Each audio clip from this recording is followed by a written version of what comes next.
I'm interested in pushing the boundaries of tape interviews, blah blah. There you go. I can't finish my sentence. It's all good. I'm gonna just make sure that, there we go.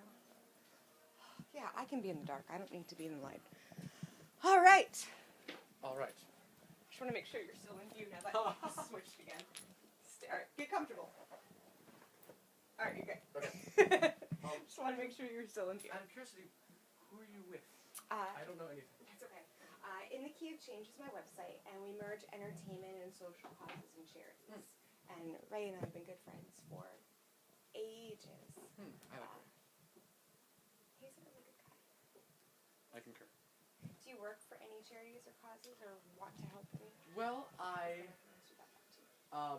haven't. Well, I teach martial arts, and the martial art that I teach has been affiliated with a lot of different charities. We just did a kick-a-thon charity for cancer, not for cancer, for cancer research. It wasn't pro-cancer.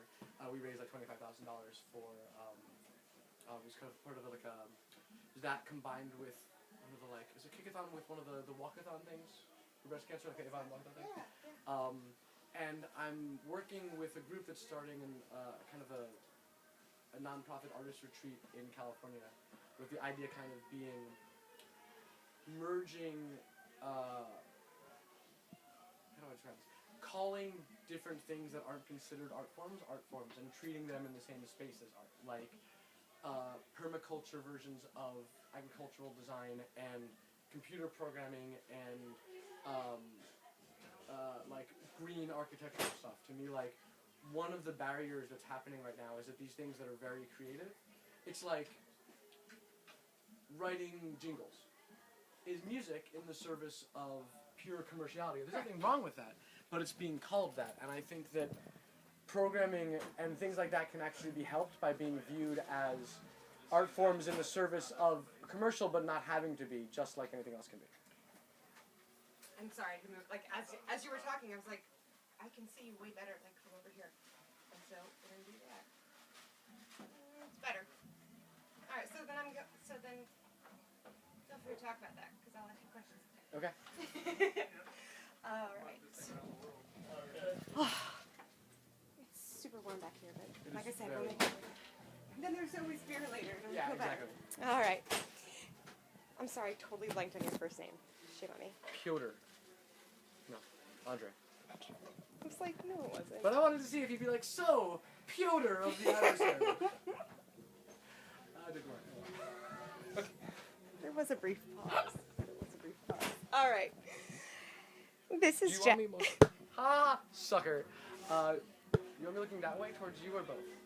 Whatever your preference is. Some people are comfortable just talking to me. I don't care. Yeah, you can just talk to me. That's fine. I will introduce us, and then pretty much just face you. We'll go. Okay. Yeah. Take 85. This is Jackie with Inthekeyofchange, and I'm here with Andre of the Adversary at CMJ Music Marathon, and we're actually at Bowery Electric today. To those that haven't had the pleasure of hearing you, can you describe your sound currently to new listeners? The sound is a mixture of live and electronic music. Someone recently described it as indie deep house. There are so many terms in like electronic music, I don't really know if that means anything, but I've been told this by DJs who should in fact know their terms. The general idea was I wanted to take the kind of electronic music that I like to dance to, that people I know like to dance to, and keep that same energy and that same beat and that same tempo, but add live instruments so you could have more of a human connection to it. Yeah, they should know. I mean, there's just so much terminology. I heard, and we just spoke off camera, about your experience at your trip to Burning Man. How has that affected your music? It's pretty much changed everything.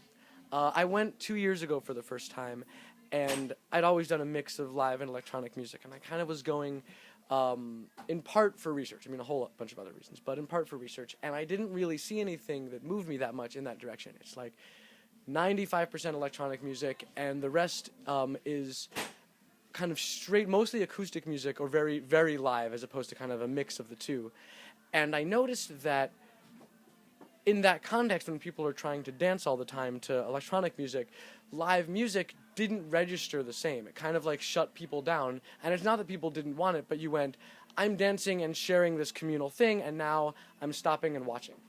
And I kind of went, well, where's this thing that I want to find? Oh, okay, I'll make it.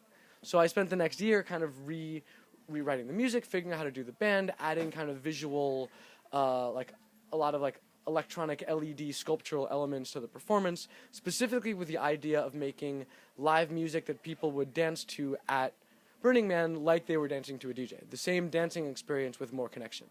And I went this year with that hypothesis, and the response was better than I possibly could have dreamed it would have been. I mean, it was really just, first of all, just actually doing it was one of the greatest things I've ever done in my life.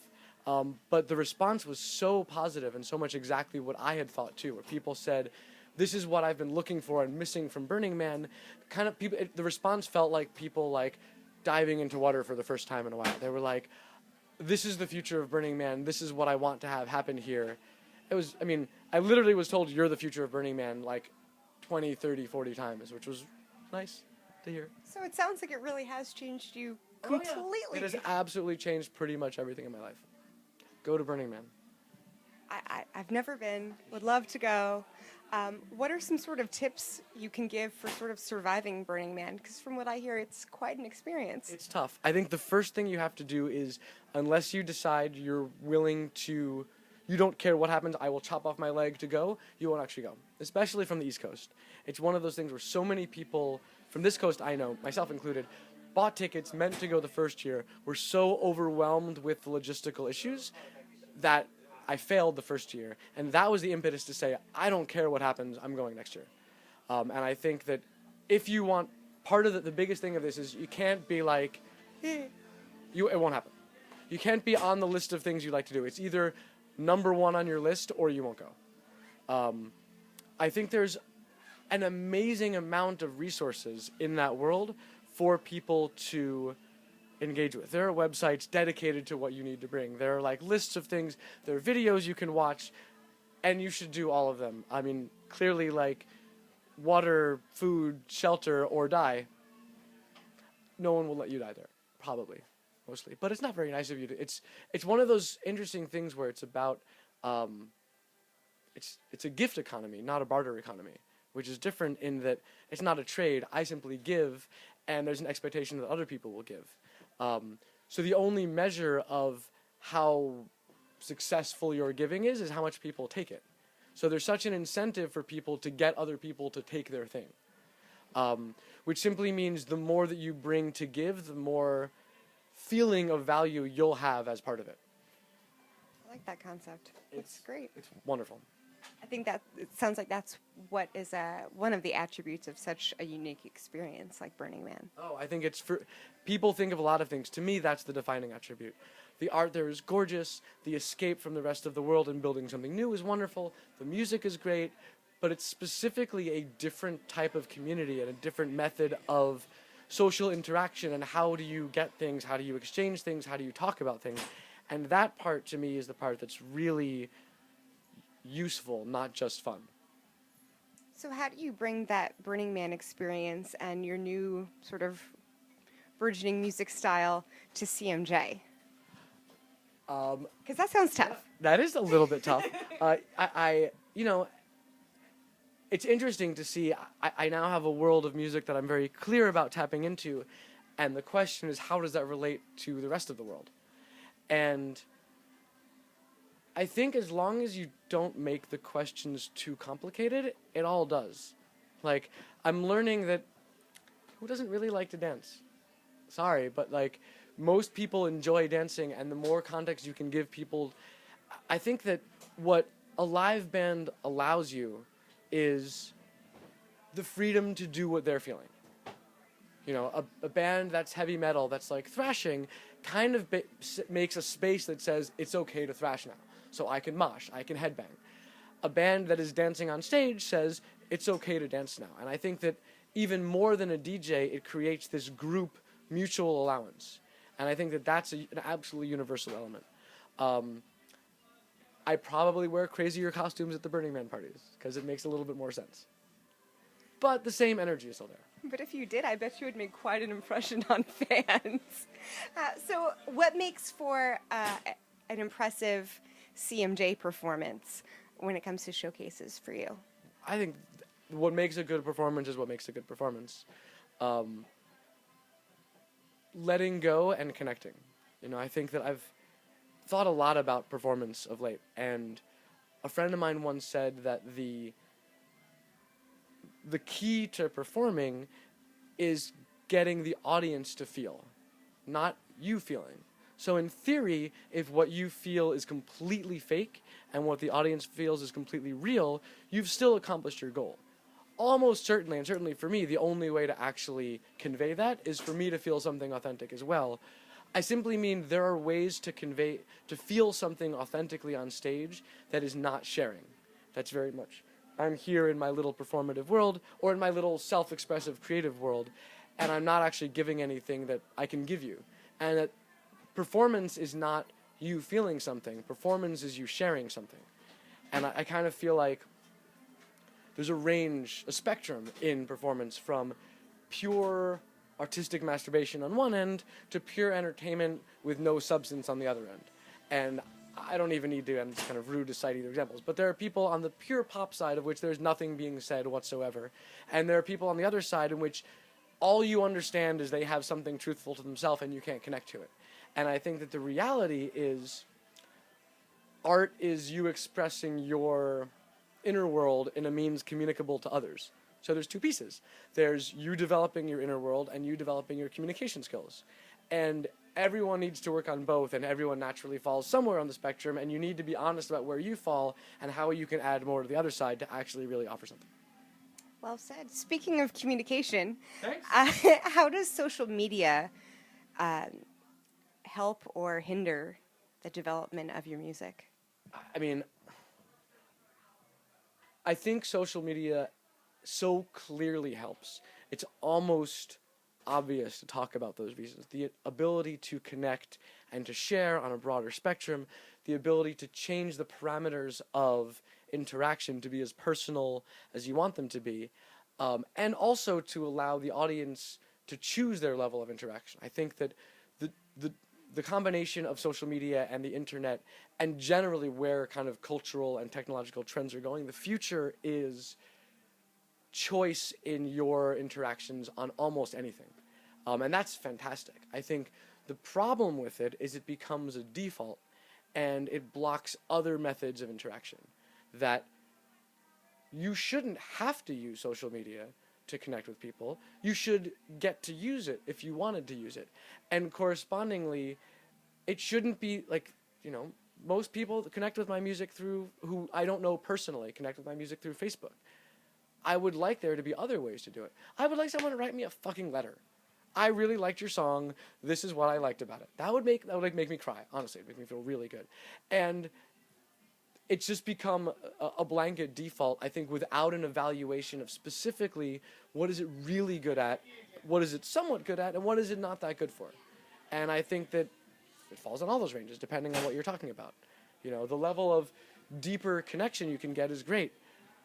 The loss of magic kind of sucks. Like, I kind of loved putting bands on a pedestal. And the more I knew about them specifically, it took a little bit of that magic away.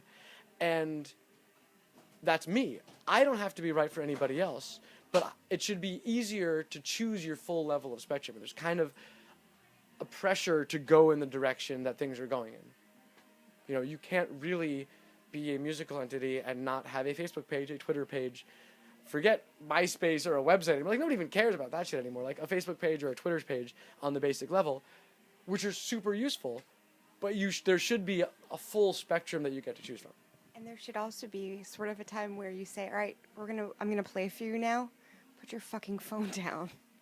I mean, how do you feel do you prefer that fans record you live, or would you rather they just put the fucking phone down? I don't know. I really agree with both sides of that 100%.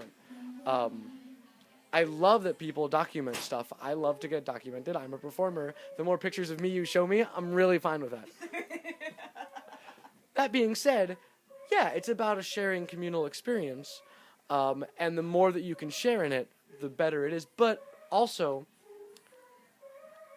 because what I'm doing now is really trying to make at least in my mind, somewhat unique or live experience of a DJ-esque experience, I think about what I do and other people I know do at DJ shows. And I think there's a range, right? If you spend all of your time on your phone, you're probably not really getting into it. But you could dance for most of the night and then spend a few minutes texting your friend saying, where are you, how do I find you? There's nothing wrong with that. And I think the question is, it's like, there's no fundamental right or wrong. It's not that the technology or the tools are good or bad. It's they allow for a whole bunch of different things. How are you going to use it? And correspondingly, if you're not aware of that range, it's much easier to slip into the one that's the easiest to do, which may not be the most connection. I'm really a big fan of people being conscious and being aware of what they're doing, what their decisions are, and how those decisions apply to the various things that they're doing. I don't really care what your decision is. I care that you made a decision. Fair enough. And speaking of conscious, we merge entertainment and social causes and charities. What is something that you work towards and help? Well, I've worked with a few different causes for dealing with cancer research. That's been really important to me. I'm a martial artist as well, and my martial arts school did a kickathon recently that was tied to a Relay for Life. I've also really been interested in trying to expand opportunities for art. I think there's a fundamental catch-22 in art of you have to be good enough at it that someone would pay you enough at it that you'd have enough time to work at it, that you'd be good enough at it that you'd have enough time to do it, that you could be good enough at it that someone would pay you enough money to do it, cycle. And there are plenty of people, it's like a lot of musical entities end because they didn't get the time to develop into what they could have been. Does that mean all of them would have been great? No. Does that mean some of them would have been? Probably. And a lot of the defining attribute of the groups that become great are the ones who could actually manage to do it longer. And not just in music, in any form of art. And I think that I'm really interested in helping to kind of create an environment that both allows people to do that and I want to kind of create a physical space where there's money to give people grants to live there for 3 months and just make your art and shut up with the rest of your life. But I also want, again, the same thing. I want this to be conscious and to be aware that for you to do these things, you need to actually take that time out of your life. It can't just be, I spend an hour playing the guitar at night. These things, in order for it to both develop your communication skills and really understand what you want to share, it has to be deep. It has to really exist in your life. And that requires choices on your part, and it also requires kind of an external structure that makes it easier to do that. So in the bigger picture, or the smaller picture, what's up next for the Adversary? Well, I have launched my drones, and I plan for world domination in 3 to 6 months. Big picture.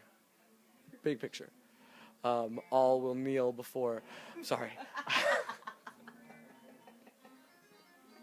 None of those things are true, and if the drones strike, it wasn't me, I promise. You heard it here, folks. You heard it here first. I'm going to get in trouble now. The music I'm doing is kind of a bit of a narrative structure. And so instead of releasing it as an album, I decided to release chapters. So every 3 to 6 months, I'm releasing a chapter, which is 3 to 6 songs and a video. And I'm releasing them kind of structurally, narratively, piece by piece. So the next chapter comes out in the beginning of February. It'll be called Chapter 2, because it is the second one.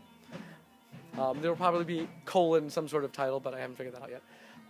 And then I'm kind of trying to mix at the moment playing Burning Man-oriented dance parties with playing rock venues, with also exploring kind of straight DJ environments, DJ events, festivals like that. I'm really interested in not only playing all of these, but making a big point that these can all be tapped into in the same way because they're tapping into the same thing in people to experience them. So there's shows in New York, in California, there may be some shows in Mexico, some touring up and down. But I'm looking kind of having 3 different worlds of music that I'm currently expanding into. And then yeah, I'm soon going to be releasing a cover of Yoshimi Battles the Pink Robots, which I really like. Both the song and my cover, for the record. And yeah, basically I have this narrative structure, and I have the beginning and the middle and the end, and I made a conscious choice to not write the entire story, because I wanted to be running to catch up with myself, and I have an album's worth of music finished for this, and I'm trying to constantly keep writing and have new stuff I'm doing be informed by the experiences I'm having, and have them both define the musical direction that I'm going in and define the narrative direction that I'm going in. So I know A and I and Z, and I'm really excited that I'm running each step of the way to figure out B and C and D and E. In the end, in an actual macrocosm, not my drone strike, the long version of this is when this chapter series is done, however many chapters it is, of which I have no idea, to release the whole thing as a compendium with the videos, with a graphic novel, and kind of a website series that includes external stories written by other people that relate to this world, and also photo, video, documentation of the same thing, kind of very much creating a fictional world that this can inhabit. Well, sounds like you're going to be busy, so stay tuned for more from the Adversary as he fills in the blanks. This is Jackie with In the Key of Change. Yep, all 2 of us. There's only 2.